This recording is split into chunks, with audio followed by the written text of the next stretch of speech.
My name is Claire. I'm 34 years old, and for 3 years I was trapped in a toxic relationship with a narcissist who turned silence into a weapon sharper than any knife. This is my narcissist true story, and even as I speak it out loud, I can still feel the weight of those long days where he refused to acknowledge my existence. Days where I would beg with my eyes for just a single word, but he punished me with absence, while sitting right in front of me.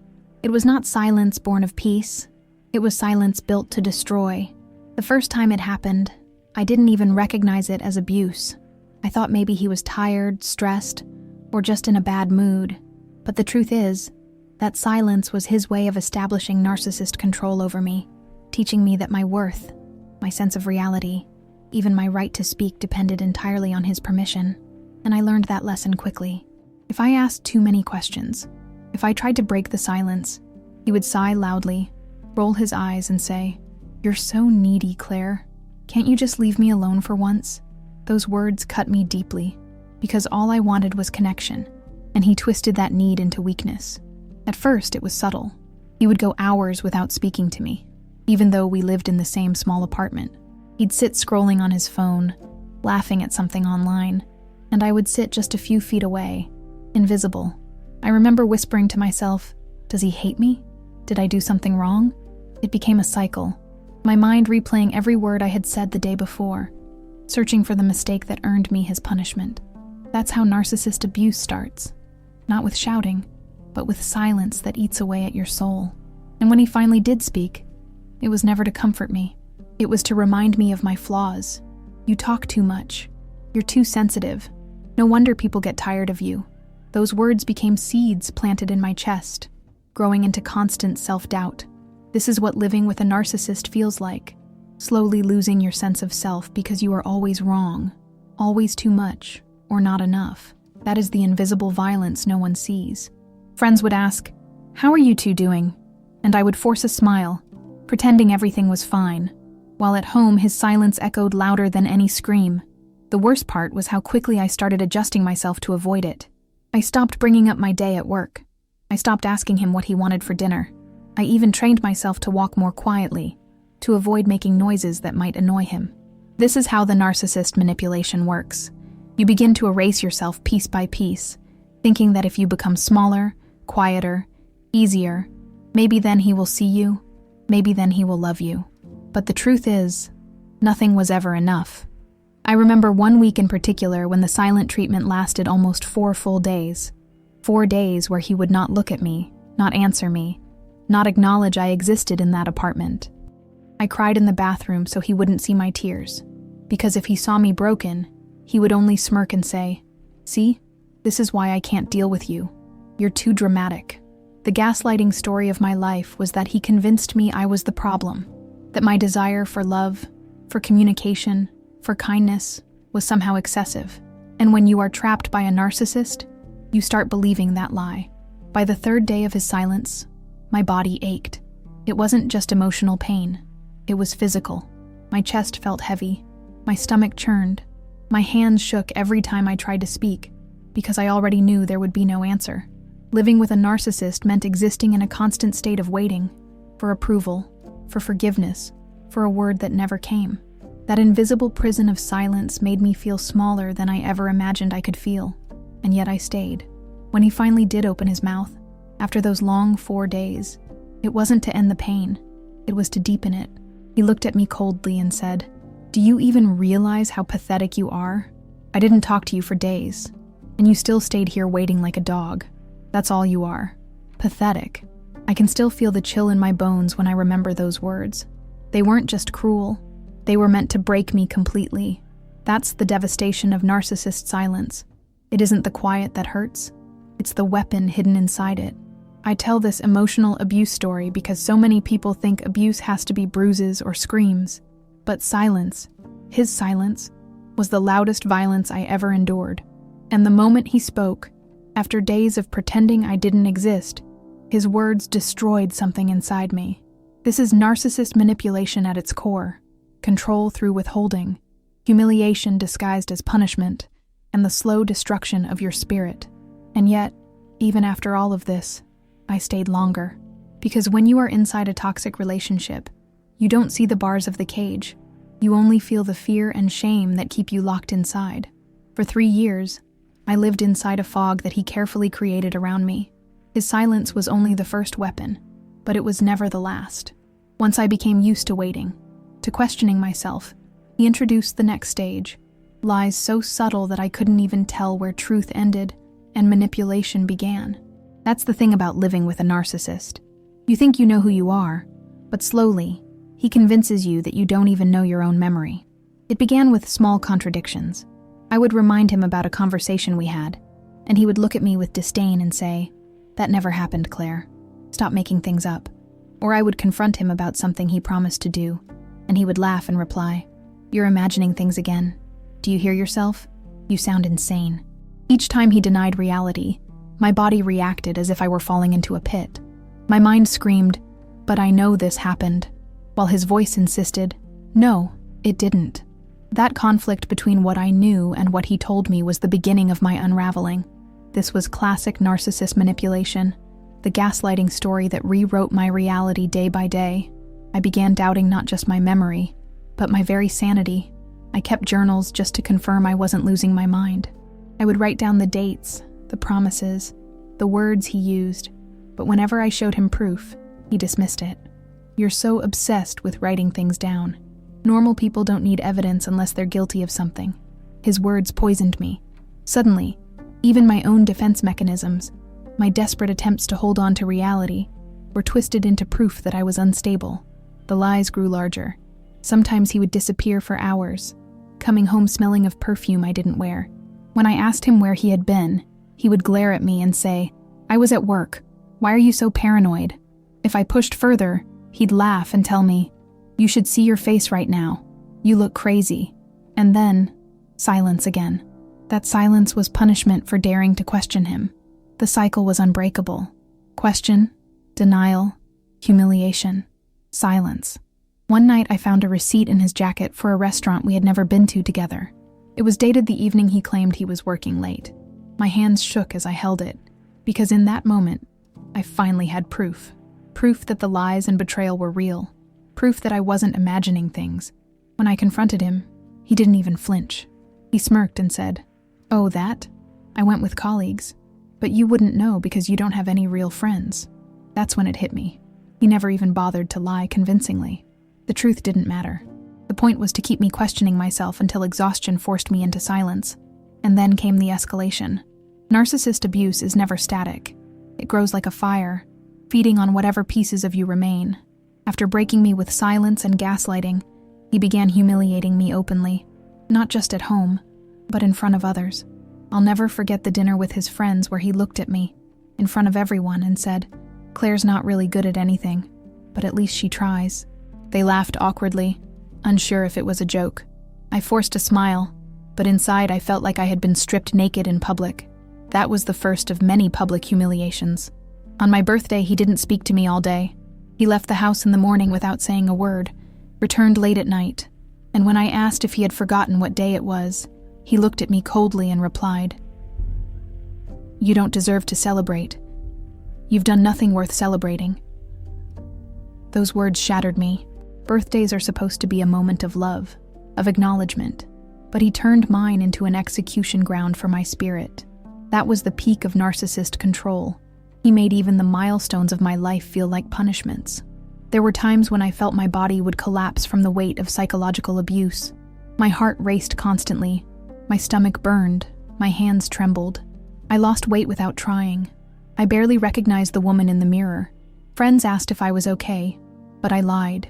How could I explain the invisible prison I was in? How could I put into words the trauma of being ignored, humiliated, and manipulated daily by someone who claimed to love me? The narcissist isolation made it worse. Slowly, he cut me off from everyone.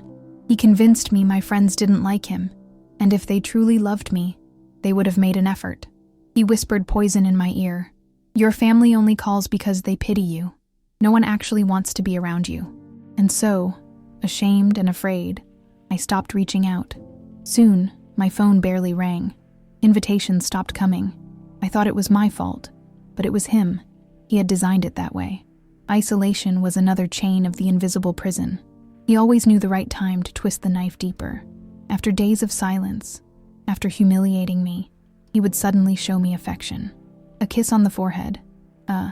You know I love you, right? And I clung to those crumbs like they were lifelines. That is the sick rhythm of a toxic relationship. Abuse followed by breadcrumbs of tenderness. Enough to confuse you, enough to keep you hoping. It wasn't love, it was control. It was survival dressed as romance. One night stands out in my memory like a scar. We were at a party, surrounded by people I barely knew. I wore a dress I had saved up for, hoping he would notice, hoping maybe this night would be different. But when he saw me, he leaned close and whispered in my ear, "Don't embarrass me tonight. Try not to talk too much." My chest burned with humiliation, but I smiled and nodded, playing the obedient partner. Inside, I was screaming, and all night, I barely spoke, terrified of making him angry, terrified of being frozen out again. That is what it means to be trapped by a narcissist. You live in constant fear of breaking invisible rules that change by the day. The escalation didn't stop there. He began controlling the smallest details of my life. What I wore, who I spoke to, how I spent money. If I wanted to buy something for myself, he would sneer, "Why waste money on you? No one cares how you look." If I mentioned wanting to visit my family, he would reply, "Why? They don't miss you." Every attempt at independence was crushed with a single sentence. And I believed him, because 3 years of narcissist manipulation had already broken my ability to trust myself. The worst part was not the shouting, not the insults, not even the betrayal. The worst part was the silence. Always the silence. For days, he ignored me completely, and when he finally spoke, his words were devastating. Words meant to remind me of my place. Words meant to remind me that in his world, I was nothing. That silence became the background music of my life, louder than any argument, more suffocating than any scream. I stayed because I thought leaving meant admitting failure. I stayed because fear and shame told me no one else would ever want me. I stayed because his manipulation had convinced me I was too broken to survive on my own. That is the invisible prison of a narcissist relationship. You are chained not by locks, but by lies that live inside your mind. The truth is, I didn't stay with him for 3 years because I didn't see the abuse. I stayed because the invisible prison he built around me was stronger than any locked door. That prison was made of fear, shame, and the false hope that maybe, just maybe, he would change. That is what so many people don't understand about a narcissist relationship. It's not that the victim doesn't know something is wrong. It's that the victim is convinced they are the problem, that they are the broken one, and that leaving will only prove the narcissist right. I lived every day walking on eggshells, terrified of triggering another round of silence. The silence was the worst form of psychological abuse, because it turned me into a ghost inside my own home. Imagine waking up next to someone who looks through you as if you don't exist. Imagine begging for acknowledgement and receiving nothing but an empty stare. The narcissist's silence was a slow suffocation, a reminder that I had no voice, no power, no value unless he decided I did. I told myself I stayed because I loved him, but the truth is, I stayed because I was afraid. Afraid no one else would want me after the lies he drilled into my head. You're too much. You're too sensitive. You're worthless. No one will ever love you. Those words became my inner voice. I repeated them to myself every time I thought about leaving. That is narcissist control at its most dangerous. It doesn't just silence you, it rewrites you from the inside out. Shame kept me locked in. How could I tell my family that the man they thought was charming had turned me into a shadow? How could I admit to my friends that I let someone humiliate me, isolate me, destroy me piece by piece? I thought they would blame me. I thought they would say, "Why didn't you leave sooner?" But the answer was simple. I couldn't. I was already trapped by a narcissist who had convinced me that my suffering was my fault. There were moments when I almost escaped. Once, after another brutal week of silence, I packed a bag. I told myself I was leaving, that I would walk out the door and never come back. But as I reached for the handle, he spoke. After days of ignoring me, he finally looked at me and said, "You think anyone else wants you? Go ahead, leave. You'll come crawling back." And in that moment, I froze. His words didn't just wound me, they rooted me to the ground. I put the bag down. I stayed. That is how narcissist abuse works. They know the exact words that will chain you tighter than any rope. The trauma of those years still lives in my body. Loud noises make me jump. Long silences make my chest tighten. Even now, when someone doesn't reply to a message quickly, I feel the panic rising, as if I am back in that apartment waiting for his voice. That's the damage of emotional abuse. It lingers long after the abuser is gone. I still carry the scars of being ignored, humiliated, controlled, lied to, and isolated. They don't fade overnight, but there is something I need to confess. As much as I hate to admit it, a small part of me stayed because I believed his crumbs of affection. After days of silence, when he finally touched my hand or kissed my forehead, I felt relief. I confused relief with love. That is the sickest part of toxic love. You mistake the absence of pain for proof of care. He didn't love me. He loved control. He loved seeing me small, broken, desperate for his attention. He only loved me when I was suffering. I want to be honest. There was no sudden moment of empowerment, no dramatic exit where I screamed enough and walked away. Leaving a narcissist is rarely like that. For me, it was slow, messy, and filled with fear.